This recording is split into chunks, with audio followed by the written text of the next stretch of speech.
இங்கே இருக்கக்கூடிய auto Vicky ப்ரௌசரை open பண்ணிக்கோங்க. ஓப்பன் பண்ணதுக்கப்புறம் கீழே பார்த்தீங்கன்னா இஎன் விக்கிபீடியான்னு இருக்குல்ல, அதை கிளிக் பண்ணிக்கோங்க. விக்கி சோர்ஸ் மாற்றிக்கோங்க. இஎன் அப்படிங்கிறத தமிழ் அப்படின்னு என்ன செஞ்சுக்கோங்க, மாற்றிக்கோங்க. தமிழ்னு மாற்றிட்டு ஓகே அப்படிங்கிறத கொடுத்துக்கோங்க. அடுத்ததாக யூசர் அப்படிங்கிறதுல இருக்கும். அந்த யூசரில் கிளிக் பண்ணிவிட்டு நீங்கள் உங்களோட யூசர் நேம் கொடுத்துக்கோங்க. இதில் நீங்கள் முதலாக போனீங்க அப்படின்னா கீழே பார்த்தீங்கன்னா யூசர் நேம் பாஸ்வேர்டுன்னு இருக்கும். உங்களுடைய சரியாக யூசர் நேம் கொடுத்துட்டு கீழே பாஸ்வேர்டு கொடுத்துட்டு சேவ் திஸ் அக்கௌண்ட் அப்படிங்கிறத கொடுத்துட்டு ஆட் அப்படின்னு கொடுத்துக்கோங்க.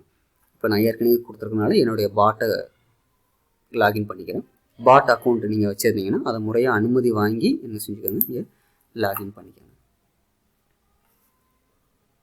லாகின் பண்ணிட்டோம் அப்படின்னா என்ன ஆகும் அப்படின்னா இங்கே சிவப்பு வண்ணத்தில் இருக்கிறது பச்சை வண்ணத்தில் மாறிடும்.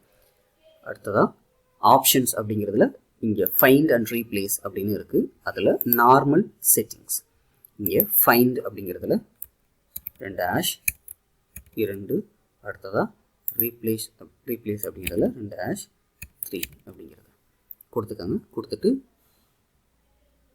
ரிஜெக்ட்ஸ் அப்படிங்கிறத டிக் பண்ணிக்கோங்க. மேலே இருக்கக்கூடிய ஆட் அண்ட் ரீப்ளேஸ்மெண்ட் அப்படிங்கிறத எடுத்துட்டு ஓகே அப்படிங்கிறத கொடுத்துக்கோங்க. அடுத்ததாக பிளக்கின்ஸ் அப்படிங்கிறதுல போய்க்கோங்க. லோட், இதில் ஏற்கனவே நாம் சிஎஸ்வி லோடரை எக்ஸ்ட்ராக்ட் பண்ணி வச்சுருந்துருப்போம். அதை கிளிக் பண்ணி ஓப்பன் பண்ணிக்கோங்க. மறுபடியும் பிளக்கின்ஸ் போய் சிஎஸ்வி லோடர் பிளக்கின் அப்படின்னு இருக்கும்.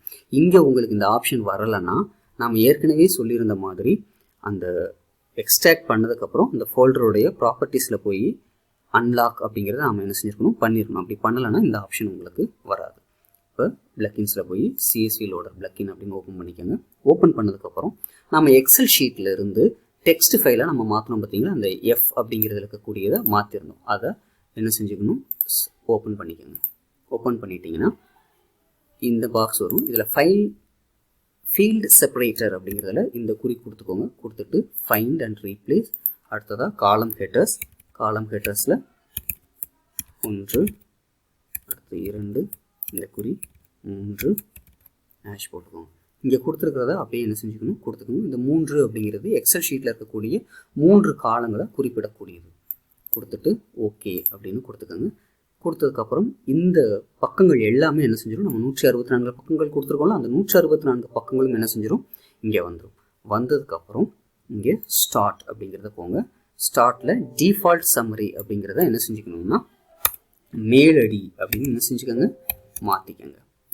மேலடி அப்படின்னு மாற்றிக்கோங்க. மாற்றினதுக்கப்புறம் இங்கே லாக் அப்படின்னு கொடுத்துட்டிங்கன்னா ஒவ்வொன்றுக்கும் நீங்கள் மேலடி அப்படின்னு கொடுக்க தேவை இருக்காது. அது எல்லா பக்கங்களுக்கும் அதே சம்மரியை அதை கொடுத்துக்கணும். சம்மரி கொடுக்குறது ஒரு நல்ல விஷயம். அதனால் சம்மரி அப்படிங்கிறத கொடுத்துக்கோங்க. இப்போ ஸ்டார்ட் அப்படின்னு கொடுத்துக்கோங்க. இங்கே பார்த்தீங்கன்னா இந்த இடது ஓரத்தில் இருக்கிறது அந்த பக்கத்தில் இருக்கிறது, வலது புறத்தில் இருக்கிறது நாம் அதை மாற்றி கொடுத்துருக்கக்கூடிய ஒரு ரூல். சரிங்களா? இப்போ சேவ் அப்படின்னு கொடுத்துருங்க. கொடுத்துட்டு இப்போ நம்ம பண்ண சேஞ்சஸை என்ன செஞ்சுக்கலாம், பார்த்துக்கலாம். ஒரு 2 பக்கம் பார்த்துக்கலாம். சரிங்களா? இப்போ 7 அப்படிங்கிறதுக்கும் நீங்கள் என்ன செஞ்சுக்கோங்க, கொடுத்துக்கோங்க. இப்போ நாம் பண்ண சேஞ்சஸ் எந்த மாதிரி இருக்குது அப்படிங்கிறத பார்த்துக்கலாம். இப்போ இது ஏற்கனவே இருந்த பக்கம். சரிங்களா? இதை ரெஃப்ரெஷ் பண்ணி பார்ப்போம். நாம் பண்ண சேஞ்சஸ் மாறி இருக்கா அப்படிங்கிறத பார்த்துக்கலாம். இங்கே நம்ம பண்ணது மாறி இருக்குது. சரிங்களா? நடுவில் வந்திருக்கு பார்த்தீங்களா, அது மாறி இருக்குது. அடுத்து ஒரு பக்கத்துக்கும் நம்ம பண்ணியிருந்தோம், அதையும் பார்த்துக்கலாம்.